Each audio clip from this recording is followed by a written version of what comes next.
প্রিয় দর্শক, আসসালামু আলাইকুম। আপনাদের প্রীতীয় শুভেচ্ছা জানিয়ে শুরু করছেন নতুন আজকের আরেকটি প্রতিবেদন। আপনারা দেখতে পাচ্ছেন আমাদের সামনে এক ফুটফুটে সুন্দরী পর্দাশীল বোন দাঁড়িয়ে আছে। আমরা আজকে বোনের বাস্তব জীবনের গল্প তুলে ধরবো। আসসালামু আলাইকুম আপু। ওয়ালাইকুম আসসালাম ভাইয়া। ভালো আছেন আপু? আছি কোনো রকম। নাম কি আপনার? পায়েল। নূতন সুন্দর নামটা কি রাখছে আপনার? আমার মায়ের রেখেছে। মা বাবা আছে আপনার? না, কি কাজ করেন আপনি?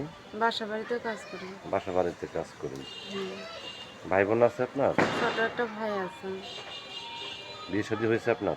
না, বিয়ে শাদী হয়নি। বয়স চলে কত আপনার? বয়স 18। 18 বয়স। ইউটিউবে কেন আসছেন বোন? প্রতিবেদন আইসে অনেক কষ্টই কইরা ভাই, একটা ভালো মনের মানুষ পাইলে তা দাঁড়াইতে যদি দুইটা ডাল ভাত খাইতে পারে, এর লেগা প্রতিবেদন আইসি। তো আপনি কি কাজ করতেছেন? হাতের কাজ কোনটা করেন? সেলাই মেশিনের কাজ জানি, কিন্তু ভাড়াইতে সেলাই মেশিন দিয়ে কাজ কুলায় না ভাই। নিজের সেলাই মেশিন হইলে দুটো টাকা পাইলে তা বাসায় বসে ছোটো ভাইটারে নিয়ে খাওয়া যায়। ওই যে সেলাই মেশিনটা কি যদি কোনো ব্যক্তি আপনাকে সেলাই মেশিন কিনে দিয়ে বলে যে, পায়েল আমি তোমাকে আমার মনের পায়েল করতে চাই, আমি তোমাকে একটা গিফট, আমি তোমাকে একটা মেশিন কিনে দিতে চাই, আপনি কি রাজি হবেন? ইনশাল্লাহ তারা আমি গ্রহণ করে নিব। এটা আমার তাহলে সুখবর, ভাগ্য এটা আমার। অনেক ব্যক্তি আছে, দেখা যাচ্ছে অনেকের ওয়াইফ অসুস্থ, দ্বিতীয় বিয়ে করতে চায়। এরকম যদি কোনো পুরুষ আপনাকে ফোন দিয়ে বলে যে, পায়েল আমি দ্বিতীয় বিয়ে করতে চাই তোমাকে, আপনি কি রাজি হবেন? ইনশাল্লাহ আমি রাজি আছি। তার যদি বয়স একটু বেশি হয়? বয়স হইলে কোনো সমস্যা নাই, বয়সওয়ালা মানুষ একটা ইয়ং মাইয়া পাইলে সারা জীবনটা এগুলো দূরে রাখে। আমি বয়সওয়ালা মানুষই চাই। আচ্ছা, আচ্ছা।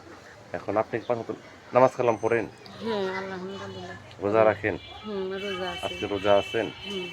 এই যে সামনে ঈদ, কেনাকাটা করছেন? না ভাই, কেনাকাটা করি না। তা এখন যদি কোনো ব্যক্তি আপনাকে ভালোবেসে কাছে পেতে চায়, কীভাবে যোগাযোগ করবে আপনার সাথে? আমার ফোন নাম্বার আপনি একটু বলে দেন। তো প্রিয় দর্শক, এই পায়েল আপুর কথাগুলো শুনলেন। পায়েল আপু গৃহস্থ ঘরের মেয়ে। ইউটিউব চ্যানেল আসতেছেন মনে মানুষের জন্য। সামনে ঈদ চলে আসছে, এদের কেনাকাটাও করতে পারে নাই। ছোটো একটা ভাই আছে, তারপর কিছু কিনে দিতে পারেনি, নিজস্ব কিছু কিনতে পারে না। যদি কোনো ব্যক্তি আপনাকে ভালোবেসে কাছে পেতে চান বা যোগাযোগ করতে চান, আপনার নাম্বারটি হচ্ছে 01330957 398। নাম্বারটা আমি আবারও বলছি, 01330957 398। এই নাম্বারে যোগাযোগ করতে পারবেন। প্রেম, ভালোবাসা, সাহায্য, সহযোগিতা যেটা কিন্তু আপনাদের একান্ত ব্যক্তিগত ব্যাপার। বিশেষ করে নামাজ পড়েন, বেশি বেশি করে দেশটাকে ভালোবাসেন। ভালো থাকেন। আসসালামু আলাইকুম।